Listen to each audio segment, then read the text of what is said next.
Going back even to your younger days as a case officer bouncing around the world, how loud are the echoes with some of the overseas nations and maximum leaders you came in contact with in your day job just today, just this second? We're talking about putting his opponents in jail. His doctors may indeed have been co-opted into declaring his health ready to go by Saturday's rally. He today referred to himself as a remarkable physical specimen. He called himself young, as the oldest president ever elected. On the peaceful transition of power, he said this today.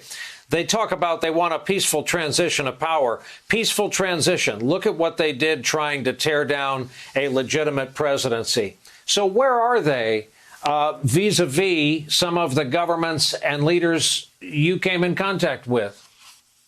Well, Donald Trump is the epitome of an unprincipled, unethical, authoritarian leader. This type of narcissism, as well as insecurity and paranoia, is so typical of some of the leaders that I observed and analyzed over the years. And Donald Trump has taken a page from their playbook, again, trying to delegitimize any sources of opposition to him, whether it be the free press, the media, or whether it be the courts or the intelligence and security services, our law enforcement. So this is just so typical of an individual who has come into power and tries to do everything possible to retain it.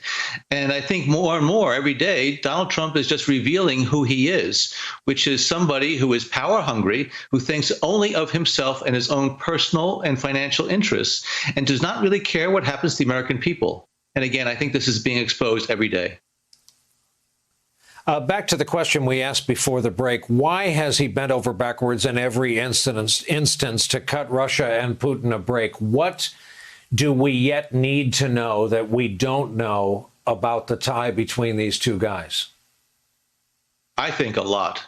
Unfortunately, Bob Mueller didn't or wasn't able to pull the financial strings that would give us a better sense of Donald Trump's past business and financial dealings, including with Russia, including with other countries around the world.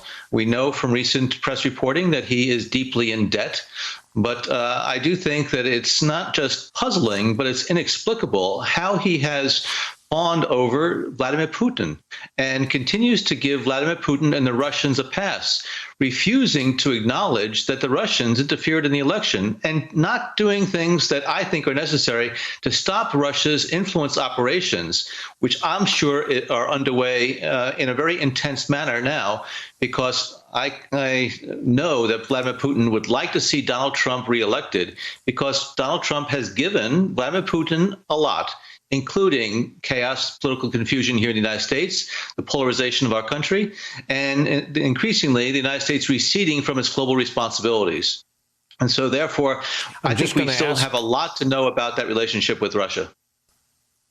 I just want to ask our folks to put the Washington Post headline that we just showed briefly back up on the screen, because it is so important right now, tonight, with what we're going through and seeing in the White House. National security experts describe a distracted and potentially vulnerable country, exactly what the former CIA director was just saying.